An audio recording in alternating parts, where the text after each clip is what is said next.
Please be advised that the views and opinions of the host and guests do not reflect those of the station, the management, and its network.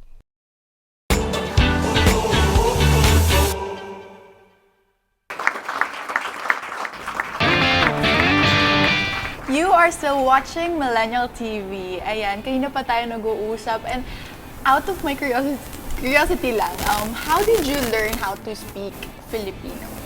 Or understand Filipino? Yeah, I mean, Tagalog is such a beautiful and somehow easy to learn language because there's so many mixes when it comes to Spanish, English, and you know, just like structuring a sentence is not as hard as like other languages like French or you know, may feminine, masculine pa silang sakit sa ulo.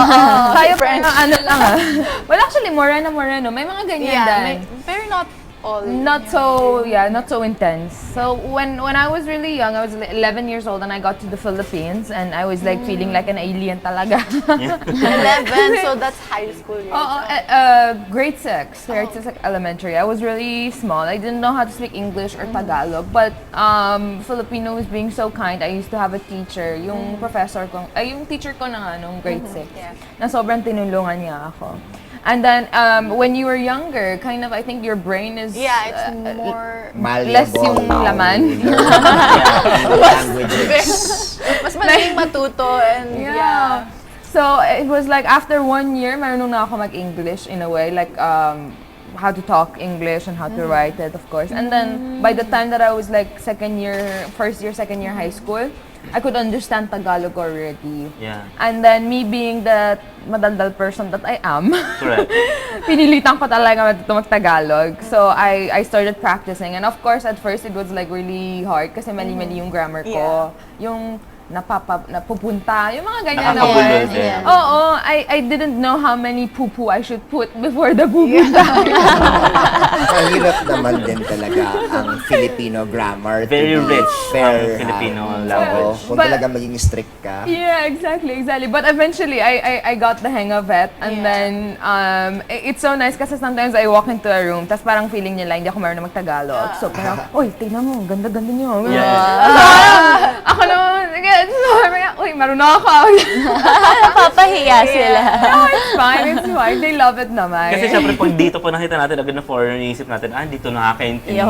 So, akala ko nga nung una when she comes in. akala mo mag-emotional tayo. Naka-ready na yung tissue, not just in case. So, na-experience mo yung yung parang ang trato sa'yo ng mga Filipino artist. Oo, lagi. Oh my God, when I go to the provinces, nagpapapicture yung mga tao sa akin. Artista. Artista. Pero wala lang, gusto lang nila. Because I guess the features are different. And you know, they haven't seen something like this so close to them. Ako naman marunong pa mag-Tagalog, so I talk to them. I try to like connect with the locals para hindi maging gastos yung ano. Pag nakikita nila ganito yung itsura ko, double the prices. Ako, hoy kuya, ano ka ba? Yung mga tricycle, yung 20 pesos lang, ginawan lang 300 pesos. Kuya, taga Manila lang ako. Oh, if you're a foreigner.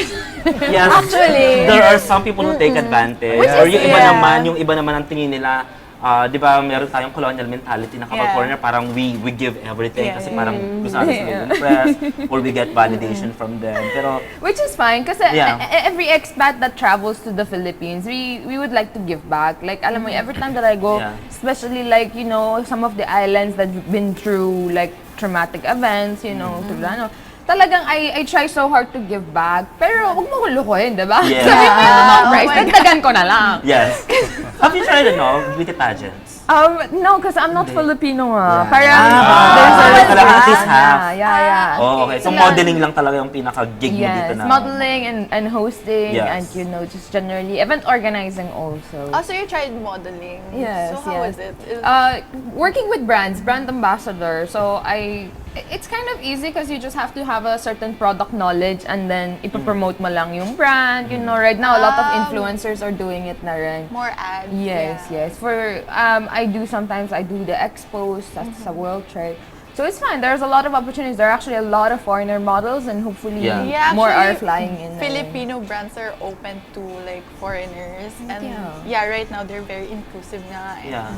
Napansin ko nga mga Filipino brands like, di ba, they have K-pop K-drama endorsers. Kasi Yeah, syempre kumbaga parang ngayon, they look for, you know, Yeah. tapping certain clout or certain niche Marketing market. talaga. Yeah, marketing strategy talaga siya. Yes. A lot of people are buying things na basta gusto ng idol nila or in-endorse ng idol nila and then they would really buy it. So, Talaga.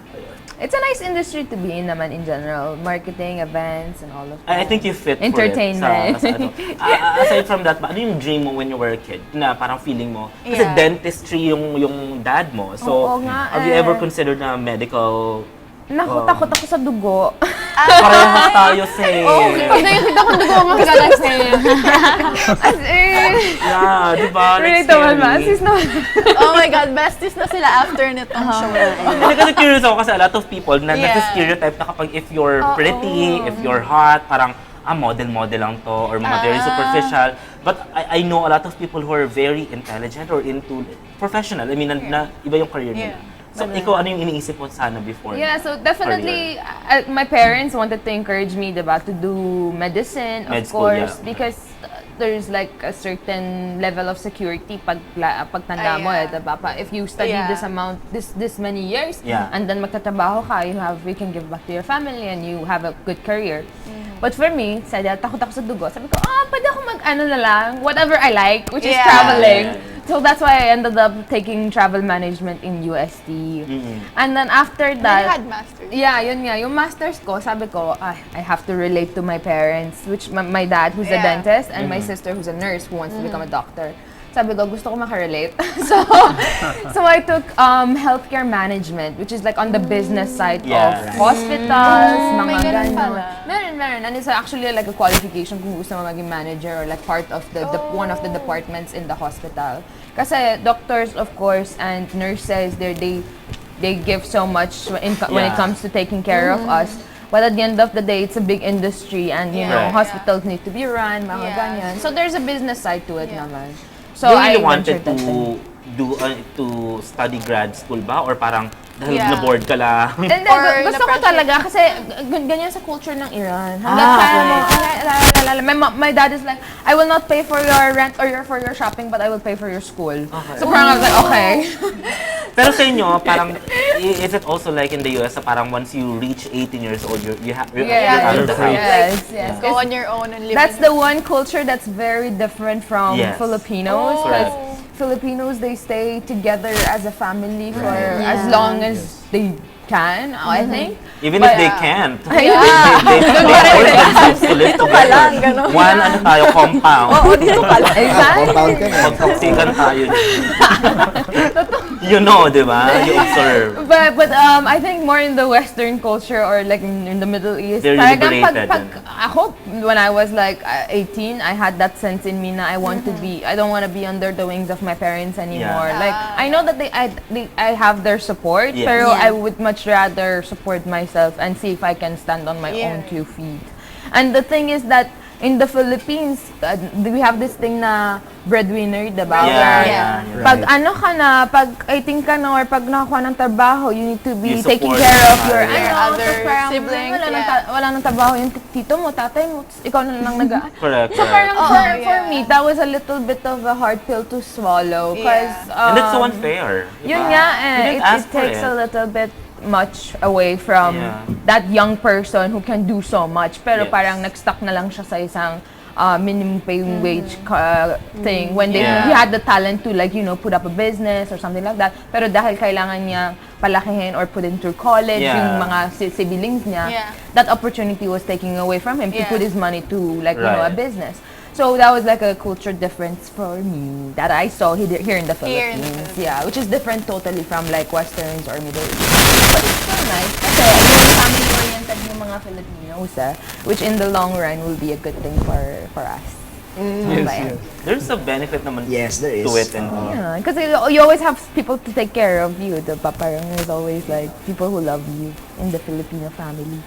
Ella, out of curiosity lang din, since foreign looking ka nga, Well, buti, parang hindi, buti parang comfortable ka na since you love traveling around the Philippines, yun ba parang, syempre intimidating yung look mo sa paningin namin. Hindi kayong parang mas careful ka kasi alam mo rin naman yung other attitudes ng mga Pilipinong lalaki, di ba? Na parang, uy, hot to, sexy to. May mga ganun talaga. But the thing is, like the key to like surviving any kind of look, whether it's a bad look, whether it's a good look, whether it's a judgmental look, just smile. Just smile na. Hi. You know, just do that and then like, magugulat sila eh. Even if they were thinking na, uy, itong babae, ano kaya ginagawa nito dito? Parang ganun. When you smile and you say hi, when you become welcoming, parang it removes that thought. And then parang makikurious sila, diba? So anytime I saw someone like looking at me weirdly, ganun, hello, parang hello. I welcome them to get to know me. I do that too. To be comfortable. Parang they expect you to be like matare. Yeah. But hindi naman tayo matay. Oo nga eh. Kaya nga, do that with smile. Yeah, smile. Smiling is always so nice to do. And I found out the hard way. Kasi dati, nabubully ako when I was very young, diba? Kasi it was, people would look at me and then like I would be judged. Tapos parang na-realize ko, it's fine. Because I am different and I do look different. But if I welcome people to get to know me, that's where, you know, the comfort comes in. Na pwede na tayo maging friends. Yes, perfect. Asan yung mga tumawa ng bully sa kanya ngayon pag nakita siya? I'm on this show, I'm on Millennial TV. Look at me na. Actually, kapag when it comes to being quiet kasi sometimes, di ba, like, nami-misinterpret nga talaga nila na, baka mataray siya. Mataray, maldita. Ganun. Pero yun nga, since you have that, like, di mo naman kailangang baguhin yung sarili mo na, hello, magpaka-look Pinay ka.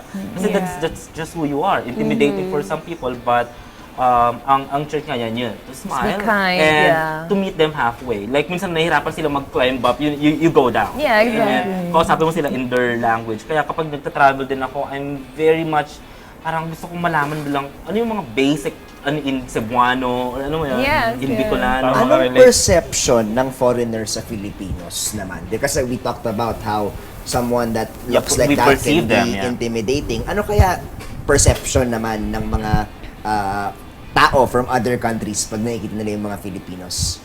Number one ata yung hardworking. Grabe. Yeah. There are Filipinos all around the world that are so hardworking. As in, I mean, even on a superficial level, you look at M.A, for example, he's in Iran. Like, hindi, hardworking yan kasi mukha siyang Filipino. Is that... Normally, ang tingin nila with Asians, ang tingin nila parang, ano to, very wise or very, mathematician. Chinese. Yeah, siguro. Chinese. Oo, sorry, han kami nagpapaka-racist. Yeah, pero I mean, that's the stereotype pag Asian, na parang feeling nila, very, flexible. Ano mo yung matiisin. Kasi kaya haba ng pasensya. Haba ng pasensya. Tapos, yung typical na perception ng mga foreigners. And then, once they get to know us, they fell in love with the culture. First impression kasi, hindi ako naniniwala na first impression is lasting. Feeling ko, at first, you have certain prejudice or certain idea about someone, but once you get to know them and then doon na talaga lalalim pa yung that's just me. I'm wondering lang kasi, no, parang sana naman, Chris, imagine mo, punta tayo ng Iran or kahit anong Middle Eastern country. Ganyan ba tayo kaganda or ganyan ba tayo kagwapo pag tumungtong tayo doon? Hindi ako sa akin, based sa experience. Ayun. Alam niyang gwapo siya. Gwapo o kahit anong country, ganun ba? Hindi, ang tingin nila sa akin dun dati sa yung nagbargo ako, ang tingin nila sa atin bata. Yeah, because we're very young. Because Asians young, don't right. age. Yeah, we barely age. Nagulat nga ako, sabi sa akin, Baby boy akala ko pala. 21. Baby face. Yeah. Oh my, I get Compared sa ID. mga Europeans. Pag I buy cigarettes or what have you when I'm abroad. Ako lagi ako hinihinga ng Ng ID. Oo. Yeah. Which is another good quality for Asians to have, diba? yes.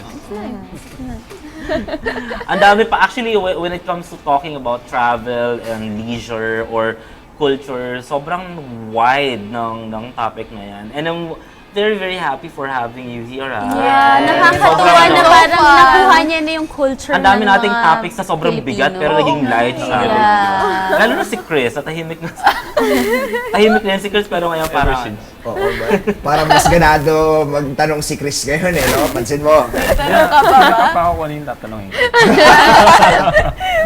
na-intimidate siya. Oo, Or ano ka ba, parang ganda siya, na-overwhelm. Wala, nag-iisip ako ng question ko sana.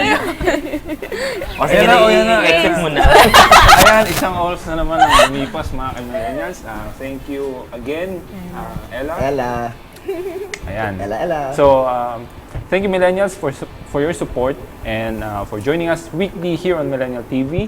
I'm Chris together with our model next door, Zarah, Tribal Chief, si Joaqui Mendoza, and Sweet Sunshine, si Euluvye.